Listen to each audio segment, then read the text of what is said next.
So hey guys, welcome back to my channel. और आज हम लोग बात करेंगे चैंपियंस ट्रॉफी के बारे में। तो आप सभी को पता हो कि चैंपियंस ट्रॉफी का शेड्यूल निकल गया है, ठीक है। और मैं पाकिस्तानी से पूछना चाहता हूँ, स्पेशली फुरकान भट्टी और बीबीएन स्पोर्ट्स।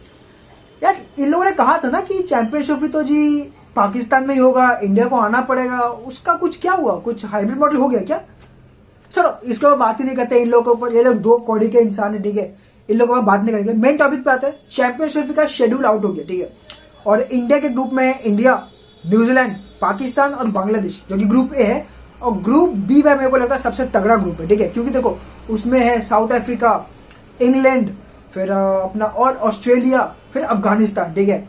तो भाई साहब, मेरे को तो तगड़ा ग्रुप तो भाई मेरे को ग्रुप बी लग रहा है। अब देखो, इंडिया के ग्रुप में क्या, पाकिस्तान है, ठीक है, न्यूजीलैंड है और बांग्लादेश है। लेकिन लास्ट बार जब ऐसा ग्रुप बना था, वो बना था 2021 के T20 वर्ल्ड कप में।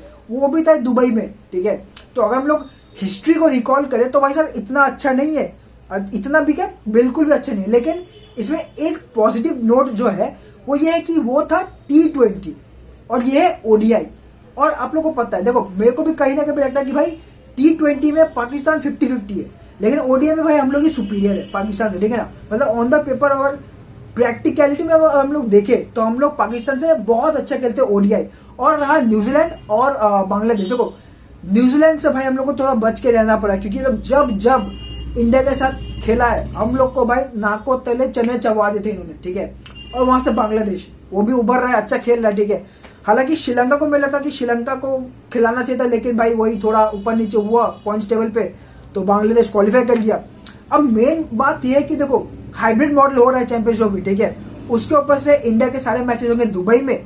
दुबई में आप बोल सकते दुबई में होगा या तो शारजाह में होगा, लेकिन जहां प्रोबेबली मेरे को लगता है दुबई में होगा, क्योंकि दुबई का ग्राउंड बहुत ही बड़ा है कंपेयर टू शारजाह, ठीक है। और अगर शारजाह में एक नेगेटिव पॉइंट ये होता है कि भाई साहब अगर ड्यू नहीं आया तो भाई साहब सेकेंड इनिंग्स में जो बॉल घूमता है ना भाई, इंडियन बैटर को भी परेशानी होगा। तो मेरे को जहां तक लगता है कि दुबई में मैचेस होंगे, ठीक है। उसके बाद हम लोग बात करते हैं कि भाई इसमें पाकिस्तान का क्या क्या लॉस है। देखो, पाकिस्तान का लॉस तो मेरे को इतना कुछ होगा नहीं, ठीक है ना। लेकिन पाकिस्तान का प्रॉफिट जरूर हुआ है, क्योंकि एडिशनल $4 मिलियन मिला है किसको, पाकिस्तान को। और ये वही $4 मिलियन जिसके लिए पाकिस्तान रो रहा था। ये जो सारा नाटक था ना पाकिस्तान का, हाँ, कि नहीं चैंपियनशिप तो पाकिस्तान में होगा, इंडिया को पाकिस्तान आना पड़ेगा, हम हाइब्रिड मॉडल नहीं मानते, हम ये कर देंगे, हम वो कर देंगे, हम बेंचो बूम। ये सब कुछ $4 मिलियन के लिए था। ये लोग रो रहे थे। अब जैसे ही $4 मिलियन मिला, चुप, बिल्कुल चुप, जैसे कुछ हुआ ही नहीं है। कुछ हुआ है? कुछ भी नहीं हुआ, ठीक है। अब आ जाते हैं इंडिया के ऊपर। भाई देखो, इंडिया चैंपियनशिप में जाने से पहले इंग्लैंड से खेलेगी, ठीक है। T20 है जनवरी में, उसके बाद ही ODI में खेलेगी इंग्लैंड के साथ। और मेरे को लगता है कहीं ना कहीं, देखो, दुबई वाला पिच, इंडिया वाला पिच बहुत डिफरेंस नहीं है, लेकिन सिमिलैरिटीज बहुत कुछ है, ठीक है।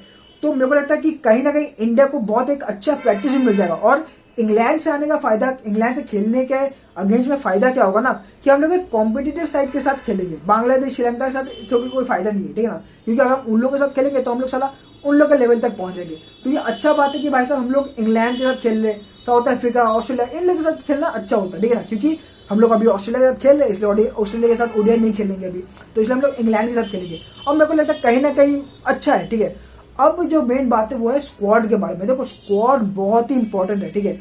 और मेरे को लगता है स्क्वाड में ना सबसे इंपॉर्टेंट जो है वो होगा श्रेयस अय्यर, क्योंकि श्रेयस अय्यर को ना ऑफिशियली ड्रॉप बिल्कुल ही नहीं किया गया था। श्रेयस अय्यर को श्रीलंका के बाद कोई ODI तो इंडिया खेला ही नहीं, और उसके बाद से श्रेयस अय्यर को इंडियन टीम में चांस भी नहीं मिला। लेकिन ODI टीम से श्रेयस अय्यर को ड्रॉप भी नहीं किया गया था, ठीक है ना। और ड्रॉप होने के बाद, सेंट्रल कॉन्ट्रैक्ट से निकाले जाने के बाद से भाई साहब ने जो आग लगाया है ना डोमेस्टिक क्रिकेट में, रणजी जीता, सैयद मुश्ताक अली ट्रॉफी जीता, फिर अभी एक टूर्नामेंट चला उसमें भाई साहब 100 लगा रहा है, ये IPL जीता, ठीक है। तो देखो, श्रेयस अय्यर हम लोग जितना ही माने फ्लैशी है, ये है वो है, लेकिन देखो उसको चांस तो मिलना चाहिए। पैकिंग ऑर्डर में अगर हम लोग देखें कि भाई डिजर्विंग कौन है, तो श्रेयस अय्यर, ठीक है। आप शिवम दुबे को खिलाते हो, आप वो रियान पराग को खिलाते हो, इनको खिलाते हो, उनको खिलाते हो, लेकिन उससे भी पहले आपको श्रेयस अय्यर को स्क्वाड में लेना पड़ेगा और खिलाना भी पड़ेगा। क्योंकि अगर आप उनको नहीं खिलाते तो भाई साहब वो भी शायद KL राहुल की तरह ही हो जाएंगे, ठीक है। तो ये तो हो गया श्रेयस अय्यर के बाद। अब देखो, मेरे को लगता है कहीं ना कहीं यशस्वी जायसवाल को भी लेना चाहिए, लेकिन लेगा नहीं, क्योंकि शुभमन गिल के साथ ये लोग जाएगा। तो वही स्क्वाड होगा, रोहित शर्मा, शुभमन गिल, उसके बाद आपका विराट कोहली, श्रेयस अय्यर, ठीक है। उसके बाद आपका रवींद्र जडेजा, फिर आपके बॉलर बुमराह, अर्शदीप सिंह, उसके बाद और भी हार्दिक पांड्या, ठीक है, और भी एक दो ऑलराउंडर के साथ मिलाकर हमारे टीम बनेगा। तो कुल मिला के बात है भाई साहब, चैंपियनशिप भी हो रहा है और वो भी हमारे कहने पर हाइब्रिड मॉडल में हो रहा है। ये है इंडिया का ताकत, ये है इंडिया का पैसा का ताकत। अगर पाकिस्तानी तुम लोगों में दम होता ना तो चैंपियनशिप भी हाइब्रिड मॉडल में होने नहीं देते, क्योंकि तुम्हारा वो औकात ही नहीं है। तो इसलिए बच्चों अपना औकात में रहो, ठीक है। चलो गुड बाय, लाइक शेयर और सब्सक्राइब जरूर कर देना, जरूर।